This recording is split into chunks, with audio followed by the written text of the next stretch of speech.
What's up guys, I'm James and welcome back to the Great Gambino channel. Today we're going to take a look at the Richard LeGrand Atlanticus. If you do end up liking the video, make sure to subscribe and click the like button as it really does help me out and motivates me to keep pushing this channel forward. I want to start by pointing out that this watch was donated to the channel by the Richard LeGrand company. Some of my other YouTuber friends reviewed this piece, like Chris over at the Watch Lounge. I liked the look in combination with the price and overall specs, so I wanted to check it out as well. So thank you to the Richard LeGrand company for sending me this piece and giving me the opportunity to review it. Opening the content, the top is branded with the RLG logo. The texture feels like some sort of rubber material is used to make this cushion style box. Let's take a look inside. Here we have the black and orange variant of the Atlanticus. I'm really happy this is the version they sent because I love wearing watches with orange during the Halloween season. Included is a basic warranty card with a fabric slot in the box to hold it in place. This piece also comes in ocean blue, pastel blue, and monochrome. But let's go ahead and remove it out of the box so we can take a closer look.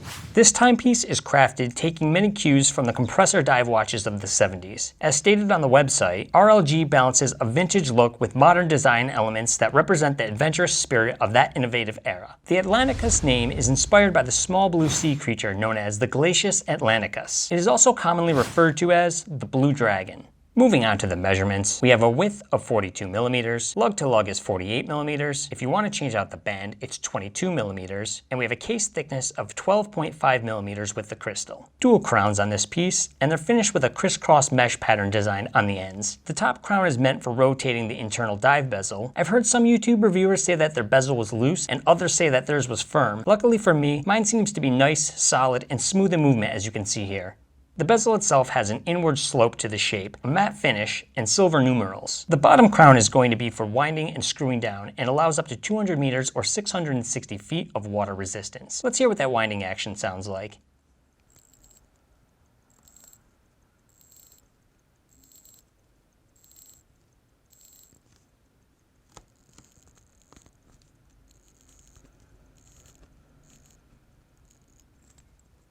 The glass is sapphire-coated boxed mineral crystal with an anti-reflective treatment on the underside. Now it does show some glare due to the domed shape of the glass, but as a trade-off, you'll get some really cool distortion effects depending on the angle, making this piece a pleasure to look at on your wrist. Getting closer in on the dial, we can see that it seems to be placed on top of the orange chapter ring. Tying in with that is the Atlanticus name text just above the 6 o'clock, adding an extra pop of orange. We are provided stick, hour, and minute hands, a circular second hand, and this shape theme is continued with the hour indicators. All of this is nicely outlined with chrome trim. The dial itself is matte black and it has the updated RLG logo printed just below the 12 o'clock. Inside this piece is powered by the 24 joule Seiko NH35A. It beats at 21,600 BPH, offers hacking, hand and automatic winding, and has a power reserve of around 41 hours. The case is mainly brushed except for the tiny polish section separating the top and bottom portions. You can also see here that the lugs slant downward. This will make the piece feel more natural on the wrist, especially if yours is a little on the smaller side. Flipping around back exposes the warship known as the Dragon Trireme. This ancient vessel was a major innovation of its time, and placing it on the back of this piece ties it in with the overall theme of the Blue Dragon Atlanticus. Taking a look at the band provided, we have a stitched, padded, genuine leather strap. The reverse side has an embossed logo, quick release spring bars, which is always nice to have, making changing the strap super easy, and an RLG branded buckle. But let's go ahead and check out the Lume.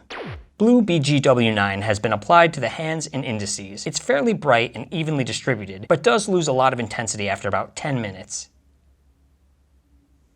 Here's a side-by-side shot with an American quarter to give you a better representation of the scale. And here's a shot on my 6.75 inch wrist. For me, 42 millimeters is hit or miss. In my personal opinion, I'm happy with how it looks on my wrist. This is most likely due to those downward shaped lugs creating the illusion of smaller measurements and causing it to form better to the wrist. But let's go ahead and cut to the outdoor shots so I can show you that natural light reflection.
All right, that's going to wrap up this review of the Atlanticus. If you are interested in this piece, I will have a link to the Richard LeGrand website down below in the description. Thank you for sticking with me until the end of the video. I really do appreciate you all, and I'll see you in the next one.